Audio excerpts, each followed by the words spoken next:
नमस्कार, बहुत स्वागत है आपका। आप देख रहे हैं खबर में दम है। मैं हूं आपके साथ ऋतु ज्ञानवानी। मध्य प्रदेश में अगले साल विधानसभा चुनाव हैं, लेकिन अभी से प्रदेश में चुनावी माहौल बनने लगा है। विपक्ष ने सरकारी विभाग में रुकी भर्ती और बेरोजगारी को चुनावी हथियार बना लिया है। कांग्रेस पूरे प्रदेश में बेरोजगारी चौपाल लगाने जा रही है, तो वहीं सत्ताधारी बीजेपी विपक्ष के हर वार को कूंद करने की पुरजोर कोशिश में जुटी है। देखिए रिपोर्ट।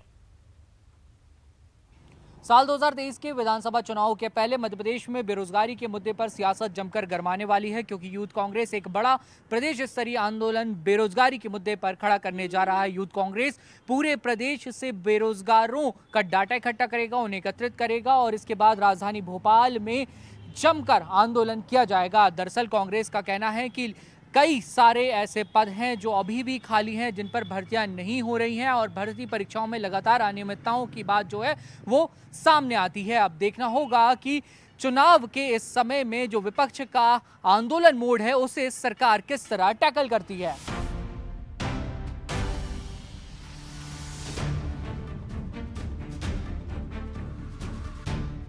मध्य प्रदेश में विधानसभा चुनाव भले ही अगले साल होना है, लेकिन सूबे में अभी से सियासी पारा चढ़ने लगा है। सत्ताधारी पार्टी बीजेपी अभी से मतदाताओं को रुझाने के लिए हर संभव प्रयास कर रही है, तो वहीं विपक्ष में बैठी कांग्रेस सत्ताधारी पार्टी के खिलाफ माहौल बनाने की पुरजोर कोशिश में जुटी है। इसी कड़ी में कांग्रेस ने बेरोजगारी को अपना हथियार बनाया है, जिसको लेकर पूरे प्रदेश में माहौल बनाने की कवायद शुरू कर दी है। मध्य प्रदेश में बेरोजगारी हमेशा से एक बड़ा चुनावी मुद्दा रहा है। यूथ कांग्रेस अध्यक्ष विक्रांत भूरिया ने अपने सभी जिला अध्यक्षों को जिला स्तर पर बेरोजगारों को संगठित करने के निर्देश दिए हैं। युवाओं से बात करने के लिए यूथ कांग्रेस के कार्यकर्ता कॉलेज और हॉस्टलों में भी पहुंचेंगे। साथ ही पार्टी युवाओं को जोड़ने के लिए सोशल मीडिया पर भी अभियान चलाएगी। इसके बाद एक बड़ा राज्य स्तरीय आंदोलन राजधानी भोपाल में किया जाएगा। आज मध्य प्रदेश में युवा रोजगार की बहुत ही दयनीय स्थिति है। युवा बड़ी तादाद में बेरोजगार है। मध्य प्रदेश में 70 लाख से ज्यादा युवा आज बेरोजगार है। 1.5 लाख से ज्यादा बैकलॉग के पद जो आरक्षित वर्गों के लिए होते हैं वो खाली पड़े हैं और सरकार भर नहीं पा रही है। सबसे बड़ी विडंबना यह है कि रोजगार तो सरकार दे नहीं पा रही है, पर जिनके पास रोजगार है वो भी छीना जा रहा है। यूथ कांग्रेस इस बेरोजगारी के विरोध में जल्दी प्रदेश में एक बहुत बड़ा आंदोलन करने जा रही है। हमने अपने सारे जिला अध्यक्ष और राज्य की इकाइयों को निर्देशित कर दिया है। सब लोग अलग अलग हॉस्टलों में, अलग अलग छात्रावासों में और कोचिंग इंस्टीट्यूट में संपर्क कर रहे हैं। हम पूरा एक लिस्ट तैयार कर रहे हैं बेरोजगारों की, और बेरोजगारों को लेकर एक जल्द बहुत बड़ा आंदोलन हम भोपाल में करने जा रहे हैं। विपक्ष के आरोपों के उलट सरकार के अपने दावे और वादे हैं। बीजेपी का कहना है कि कांग्रेस ने हमेशा युवाओं को ठगा है। जब कमलनाथ की सरकार थी तो बेरोजगारी को दूर करने के लिए कोई ठोस योजना नहीं बनाई गई, जबकि प्रदेश में बीजेपी की सरकार लगातार सरकारी पदों पर भर्तियां निकाल रही है। युवाओं को स्वरोजगार योजना का भी लाभ दिया जा रहा है। निजी सेक्टर में भी निवेश बढ़ा है। भारतीय जनता पार्टी की सरकारों ने मध्य प्रदेश में रोजगार के अनेक अवसर उत्पन्न करने का काम किया है, और आने वाले समय में भी हम 1 लाख से ज्यादा भर्तियां मध्य प्रदेश में सरकारी भर्तियां खोलने वाले हैं। विगत 2 वर्ष कोविड में और उसके बाद के 3 साल कमलनाथ जी के अदूरदर्शी पूर्ण निर्णय 27% ओबीसी आरक्षण की भेंट हमारे युवाओं का कैरियर चढ़ गया, क्योंकि बिना संवैधानिक दायरे में लाए 27% आरक्षण का प्रावधान करके जाते जाते कमलनाथ जी मध्य प्रदेश के युवाओं के भविष्य को अंधकार में झोंक कर चले गए। मामले न्यायालय में चले गए और न्यायालय से नियुक्तियों में स्थगन हो गया। बेरोजगारी और लंबित भर्ती परीक्षाओं के मुद्दे को लेकर लगातार विपक्ष सरकार पर हमलावर है। बेरोजगार युवाओं को जोड़कर एक बड़ा आंदोलन खड़ा करने की कवायद शुरू हो चुकी है, जिसमें कांग्रेस के यूथ विंग और छात्र संगठन को अहम जिम्मा दिया गया है।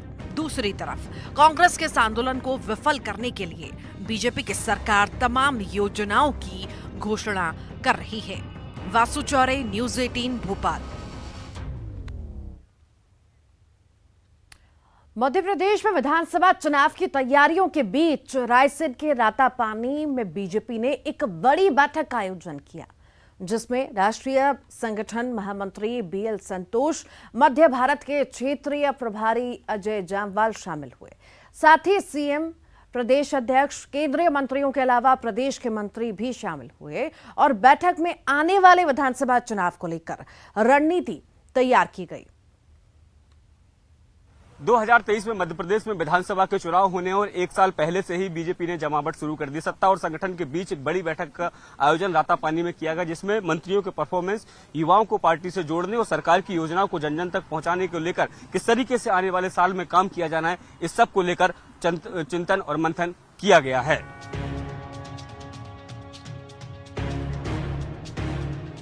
मध्य प्रदेश बीजेपी विधानसभा चुनाव की तैयारियों को रफ्तार के साथ धार देने में जुट गई है, जिसकी शुरुआत रायसेन की रातापानी से हो गई।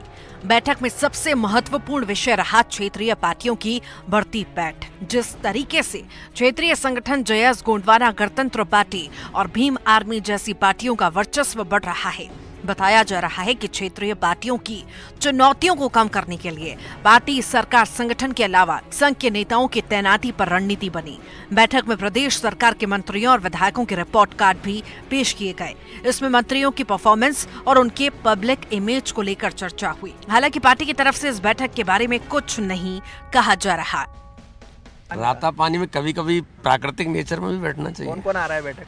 सभी प्रमुख लोग हैं। बैठक के बाद ये माने कुछ दिखाई देने वाला? चलिए, सबको धन्यवाद। बताया जा रहा है कि राष्ट्रीय संगठन महामंत्री बीएल संतोष ने सभी मंत्रियों को परफॉर्मेंस बेहतर करने के निर्देश दिए हैं, ताकि 2023 में उनकी वजह से पार्टी को खामियाजा न उठाना पड़े। कहा जा रहा है कि कुछ विधायक और मंत्रियों की रिपोर्ट बेहद खराब है, जिसको लेकर बीएल संतोष ने नाराजगी जाहिर की। तो वहीं इस बैठक में ज्यादा से ज्यादा युवाओं को पार्टी से जोड़ने की रणनीति बनी। बैठक पर बीजेपी का कहना है कि पार्टी हमेशा बैठकें आयोजित करती रहती है और बैठक में जो निकल कर आता है उस पर आगे काम किया जाता है। तो वहीं कांग्रेस बीजेपी की इस बैठक को इवेंट करार दे रही है। देखिए, भारतीय जनता पार्टी में गुटबाजी, खेमेबाजी खुल के दिखाई देने लगी है। कोई सिंधिया समर्थक है, कोई विजयवर्गीय जी का समर्थक है, कोई शिवराज जी का है, भाजपा का समर्थक कोई नहीं बचा है भाजपा में। इस तरह की बैठकों के कोई नतीजे नहीं निकलने वाले। कुल मिलाकर बीजेपी भले ही बैठक पर कुछ ज्यादा नहीं बोल रही है, लेकिन चुनावी तैयारियों में जी जान से जुटी है और समय रहते कमजोर कड़ी को दुरुस्त कर लेना चाहती है। शैलेंद्र कौरव, न्यूज़ 18, रायसेन। बिलासपुर हाईकोर्ट ने छत्तीसगढ़ में 58% आरक्षण को रद्द कर दिया है। उसके बाद से सूबे में आरक्षण को लेकर सियासी बवाल मचा हुआ है। अगले साल होने वाले विधानसभा चुनाव की तैयारी में जुटी दोनों प्रमुख पार्टियां आमने सामने है। बीजेपी को लग रहा है कि उसके हाथ मजबूत चुनावी मुद्दा लगा है, तो वहीं कांग्रेस बीजेपी पर उसी के हथियार से वार करने की पुरजोर कोशिश कर रही है। छत्तीसगढ़ में आरक्षण की आंच लगातार सुलगती हुई नजर आ रही है। बीजेपी ने ऐलान कर दिया है कि राज्य सरकार के खिलाफ धरातल पर उतर के बड़ा आंदोलन किया जाएगा। चक्का जाम से लेकर ग्राम सभाओं में जाके सरकार के खिलाफ प्रस्ताव पारित करके सरकार का विरोध दर्ज कराया जाएगा। इतना ही नहीं, बल्कि हर मुख्यालय में, हर ब्लॉकों में जाके बीजेपी आदिवासी मोर्चा ने कहा है कि वो रैली निकाल के लोगों को बताएगी कि इस सरकार के कारण ही उनका आरक्षण कम हुआ है। बहरहाल कांग्रेस भी इस पर जवाब दे रही है, लेकिन आरक्षण की आंच जिस तरह से सुलग रही है, बताने के लिए काफी है कि आग की जो लपटें हैं वो काफी दूर तक दिखाई पड़ेंगी।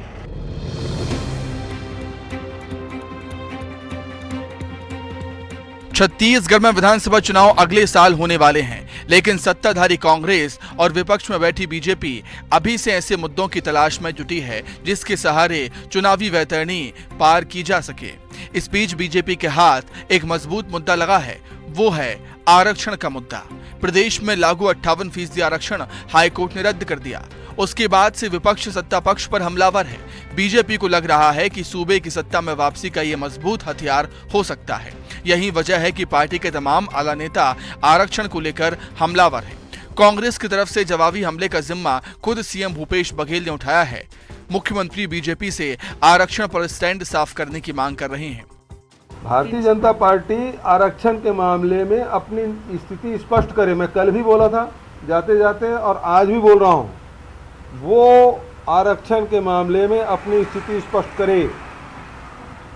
मैं ये पूछना चाहता हूँ वो आरक्षण के बारे में क्या कहते हैं। छत्तीसगढ़ में साल 2012 से एसटी को 20, एससी को 16, ओबीसी को 14% आरक्षण मिलता था। पिछली रमन सरकार ने एसटी के आरक्षण को 20 से बढ़ाकर 32 कर दिया और एससी के आरक्षण को 16 से घटाकर 12 कर दिया। मामला कोर्ट तक पहुंचा। करीब 10 साल तक चली सुनवाई के बाद कोर्ट ने रमन सरकार के फैसले को असंवैधानिक करार दिया। अब बीजेपी कोर्ट के इस फैसले के लिए राज्य की मौजूदा सरकार को जिम्मेदार बता रही है। इस मुद्दे को लेकर पार्टी ने पूरे प्रदेश में माहौल बनाने की घोषणा कर दी, जिसके तहत 8 अक्टूबर को प्रदेश के 3 संभाग में चक्का जाम, 13 अक्टूबर से कांग्रेस के आदिवासी विधायकों के घरों का घेराव और दीपावली के बाद रैली के जरिए सरकार के खिलाफ प्रदर्शन शामिल है। और आरक्षण के नाम पर कांग्रेस बीजेपी पर सवाल खड़ा नहीं कर सकती। इन्होंने तो ओबीसी वर्ग को भी छला है कि केवल भ्रम फैला के कि हम 27% कर रहे हैं, लेकिन उस 27% आरक्षण की घोषणा करना और कांग्रेस के नेता के द्वारा वहां पर जाकर याचिका लगाना, ये इनको एक्सपोज कर दिया है कि आरक्षण के मामले में सरकार बेईमान है और कांग्रेस हमेशा से बेईमानी करती रही है। आरक्षण को लेकर कोर्ट के फैसले के बाद इसकी आंच छत्तीसगढ़ में सुलगने लगी है, जिसे हवा देने में बीजेपी कोई कोर कसर नहीं छोड़ना चाहती। उधर छत्तीसगढ़ की राजनीति को करीब से देखने वाले जानकार सत्ताधारी पार्टी के लिए इसे चुनौती मान रहे हैं। मुझे लगता है कि जो छत्तीसगढ़ सरकार है कांग्रेस के नेतृत्व में, उन्हें थोड़ी चुनौती होगी इस आदेश को लोगों को समझाने का, क्योंकि देखिए आदिवासी समाज के लिए ये आरक्षण लाया गया था। आदिवासी समाज को वास्तव में इस आरक्षण की आवश्यकता थी, क्योंकि जो एसटी कम्युनिटी है छत्तीसगढ़ में, वो उनका ग्रोथ उस प्रपोर्शन में नहीं हो पाया जैसे दूसरे कम्युनिटीज़ के हुए हैं। तो उनको आरक्षण का लाभ की वास्तव में आवश्यकता थी, लेकिन अब चूंकि ये आदेश क्वैश हो जाएगा तो उन्हें वो आरक्षण का लाभ नहीं मिलेगा। तो सरकार को अब ये कन्विंस कराना पड़ेगा कि इसके पीछे क्या कारण है। देखिए आदिवासी समाज के लोग हैं, उनको बहुत कुछ वो लीगल जो इश्यूज़ हैं वो उससे बहुत ज़्यादा वाकिफ नहीं है। छत्तीसगढ़ में अगले साल विधानसभा चुनाव होना है, जिससे पहले विपक्ष में बैठी बीजेपी के हाथ आरक्षण रद्द होने का मजबूत मुद्दा मिल गया है। वहीं कांग्रेस इसी मुद्दे के सहारे बीजेपी को कटघरे में खड़ा करने की पुरजोर कोशिश कर रही है। आरक्षण के फैसले को लेकर कानूनी पहलुओं को अगर दरकिनार कर दिया जाए तो राजनीतिक तौर पे इतना जरूर कहा जा सकता है कि बीजेपी मिशन 2023 में इस मुद्दे को प्रमुखता से जोड़ चुकी है और 2023 में आदिवासी क्षेत्रों पे अपनी पैठ मजबूत बनाने के लिए और अपनी खोई हुई जमीन वापस पाने के लिए आरक्षण के इस मुद्दे को लेके बड़ी लड़ाई लड़ेगी। बहरहाल देखना होगा कि कांग्रेस बयानबाजियों के इतर इस पूरे मसले पे धरातल पे उतर के कैसे अपने आप को डिफेंड करती है। कैमरा पर्सन भविष्य श्रीवास्तव के साथ अवधेश मिश्रा, न्यूज़ 18 छत्तीसगढ़। क्रिकेट में होने वाली राजनीति से जुड़ी खबरें कई बार सामने आती रहती हैं, लेकिन इस बार छत्तीसगढ़ में क्रिकेट के बहाने सड़कों से जुड़ी राजनीति चल रही है, जिसमें विपक्ष लगातार एक के बाद एक बाउंसर फेंककर सत्ता पक्ष को ढेर करना चाह रहा है, तो वहीं सत्ता पक्ष की तरफ से भी चौके छक्के की बरसात हो रही है।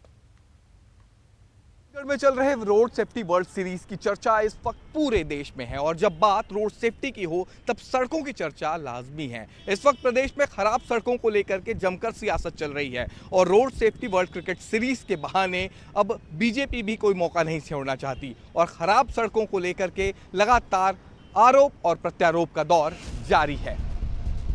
क्रिकेट और राजनीति का रिश्ता काफी पुराना है। मैदान पर जलवे दिखाकर दर्शकों की वाहवाही लूटने वाले क्रिकेटरों को राजनीति का मैदान भी लुभाता रहा है।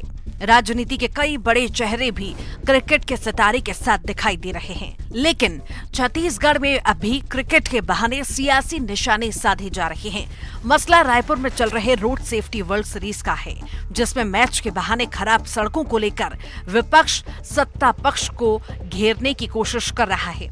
पूर्व मंत्री बृजमोहन अग्रवाल ने आयोजन पर सवाल खड़ा करते हुए कहा कि इस मैच से रोड की सेफ्टी कैसे होगी साकार, बताइए।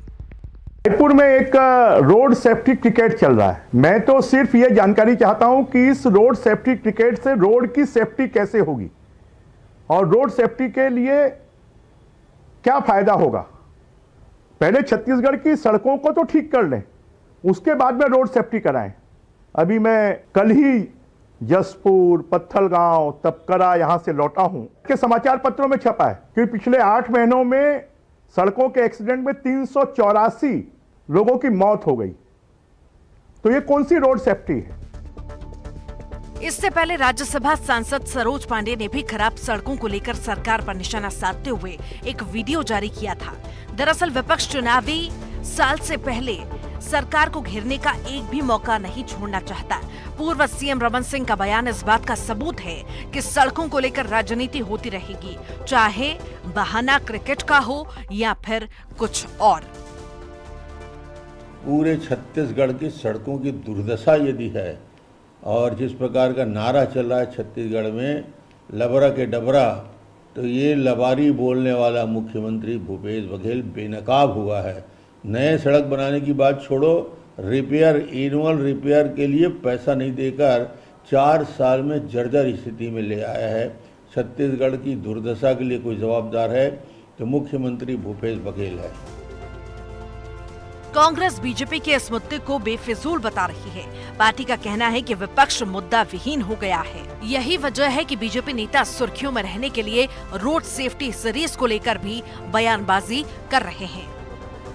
देखिए, भारतीय जनता पार्टी छत्तीसगढ़ में मुद्दा विहीन हो चुकी है, तो जिन विषयों पे बयानबाजी नहीं करना है उसमें भी वो बयानबाजी करके सुर्खियां बटोरने में लगे रहते हैं।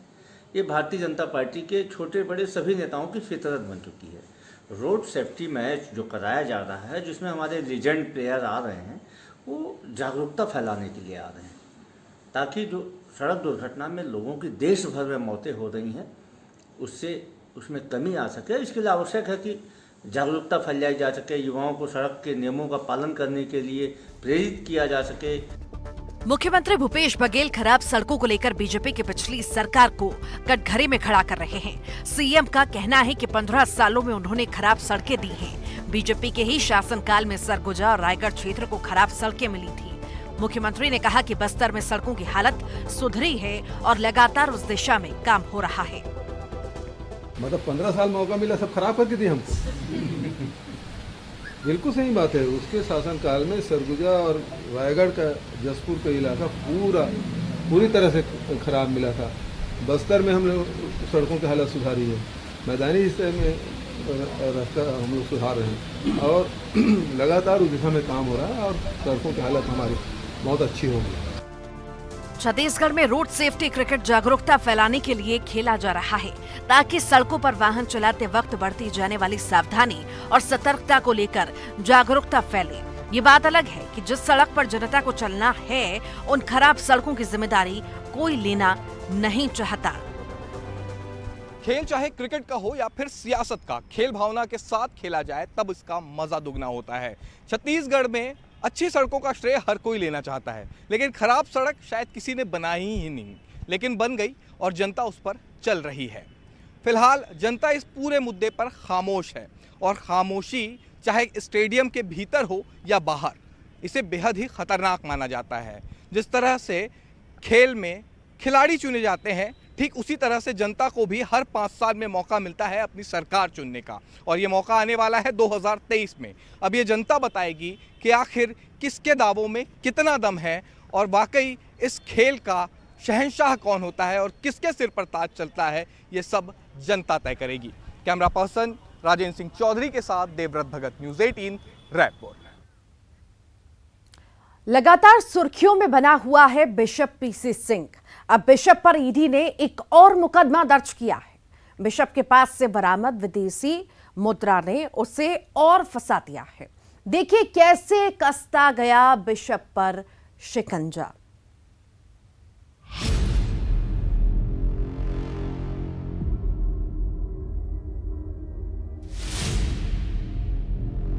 बिशप पर जारी ईओडब्ल्यू की कार्रवाई ऐसे ऐसे राज फाश कर रही है मानो किसी पाप लोग के पन्ने पलटे जा रहे हों। लगातार होते खुलासे हैरान कर रहे हैं। एक सप्ताह के भीतर ईओडब्ल्यू की जांच में एक लंबी लिस्ट तैयार हो गई है।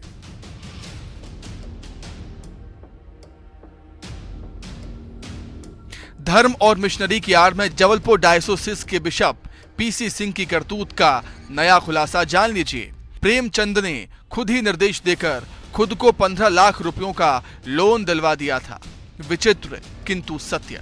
बिशप पीसी सिंह को कैश वाउचर पर दिए गए 15 लाख रुपयों के पर्सनल लोन की कॉपी भी मौजूद है।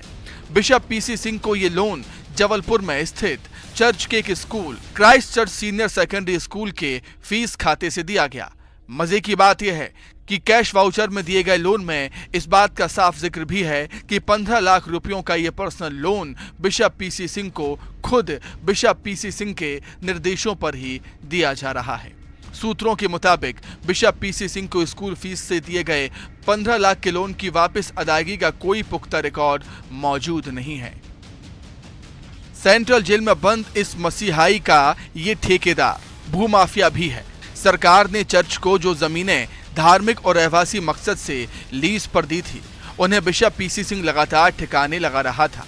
जिला प्रशासन की जांच में पता चला कि बिशप ने चर्च को नेपियर टाउन में लीज पर मिली 1,70,000 वर्ग फीट जमीन पर अवैध कॉलोनी बसा दी थी। पीसी सिंह ने जमीन को टुकड़ों में काटकर 42 प्लॉट्स बेच दिए थे और 6,000 वर्ग फीट के 2 प्लॉट अपने नाम भी करवा लिए थे।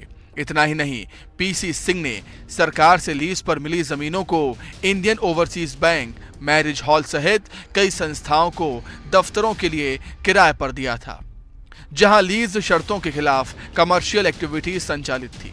जबलपुर के एडीएम शेर सिंह मीणा की कोर्ट ने प्रकरण पर सुनवाई करते हुए सभी रजिस्ट्रियां कैंसिल कर दी हैं और करीब 200 करोड़ की जमीन सरकारी घोषित करने का फैसला दिया है।